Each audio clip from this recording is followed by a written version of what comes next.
Salam pemirsa, minggu ini menjadi titik kritis dalam dua konflik besar dunia. Sementara negosiasi gencatan senjata dan perang Rusia-Ukraina mulai menunjukkan arah baru di bawah koordinasi Amerika Serikat di Arab Saudi, konflik antara Israel dan Hamas justru memasuki babak baru dengan serangan yang kembali dilancarkan setelah pembatalan kesepakatan gencatan senjata.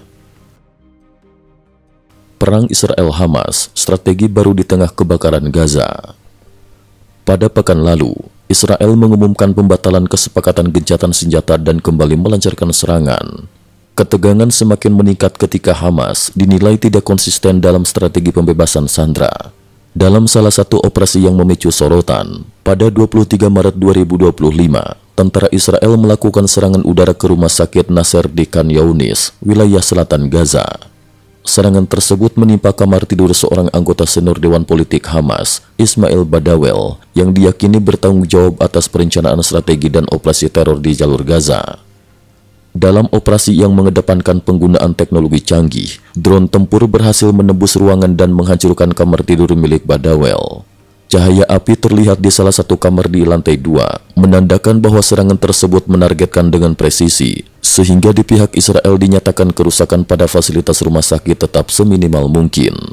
Isu penghancuran rumah sakit tentu saja menjadi topik sensitif. Rumah sakit yang biasanya menjadi tempat aman bagi warga dan anggota Hamas yang mendapatkan fasilitas pangan, perawatan dan kebutuhan dasar lainnya, kini menjadi lokasi serangan yang memicu kemarahan mendalam, terutama di kalangan rakyat Palestina dan komunitas internasional yang mendukung keadilan bagi warga sipil. Dalam konteks serangan ini, Israel juga meluncurkan usulan baru mengenai pelepasan sandera. Rencana yang disusun melalui mediasi Mesir tersebut dibagi dalam 2 tahap. Tahap pertama, Hamas diwajibkan melepaskan 11 sandera yang masih hidup dan menyerahkan jenazah 16 sandera yang telah meninggal. Sebagai imbalannya, Israel menjanjikan gencatan senjata selama 40 hari. Tahap kedua, selama periode gencatan senjata tersebut, Hamas harus secara serentak melepaskan seluruh sandera. Jika gagal memenuhi syarat, serangan akan dilanjutkan tanpa kompromi. Kebijakan tersebut merupakan respons terhadap pengalaman sebelumnya di mana pelepasan sandera ternyata tidak memenuhi ekspektasi Israel. Sejak Perang Israel-Hamas 2023, melalui strategi yang menekankan agar para pemimpin Hamas mundur terlebih dahulu, Israel telah berhasil mengeliminasi 11 dari 19 anggota inti Dewan Politik Hamas. Negosiasi gencatan senjata Rusia-Ukraina, upaya diplomatik yang rumit. Di sisi lain, negosiasi untuk menghentikan konflik antara Rusia dan Ukraina juga tengah berjalan. Setelah pertemuan langsung yang melibatkan tokoh-tokoh penting seperti Trump, Putin, dan Zelensky, proses diplomatik ini dilanjutkan di Arab Saudi. Negosiasi ini diatur secara terpisah agar kedua belah pihak tidak saling bertemu secara langsung, mengingat intensitas konflik yang telah berlangsung selama 3 tahun. Beberapa poin penting dari negosiasi ini antara lain jadwal dan lokasi pertemuan.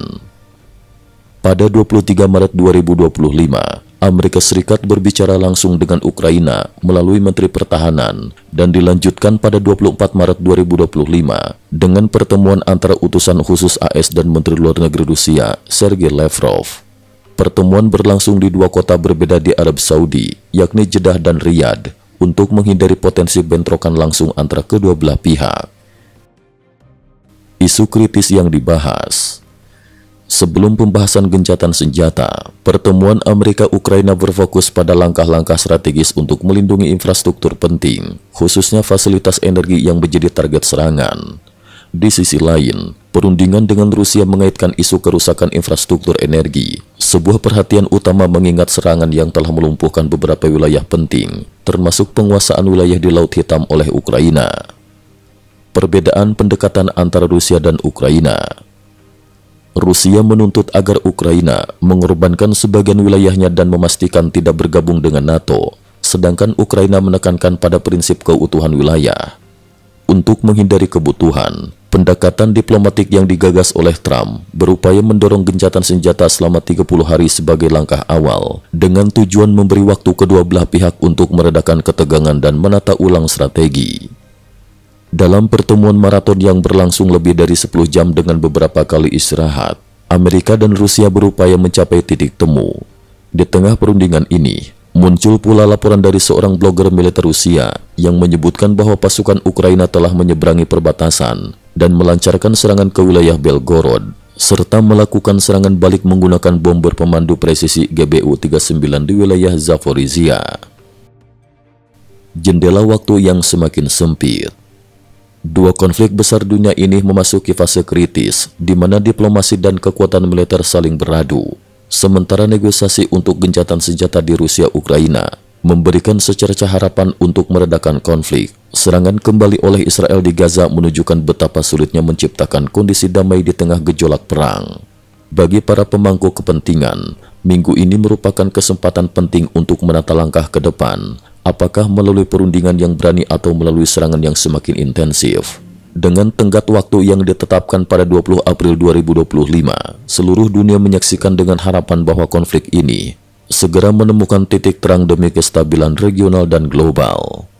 Cukup sekian dulu, terima kasih atas perhatiannya.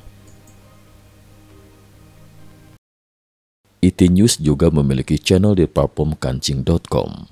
Mohon kunjungan dan bantu subscribe agar bisa mengikuti perkembangan dunia tanpa batas. Terima kasih. Link kancing ada di dalam description.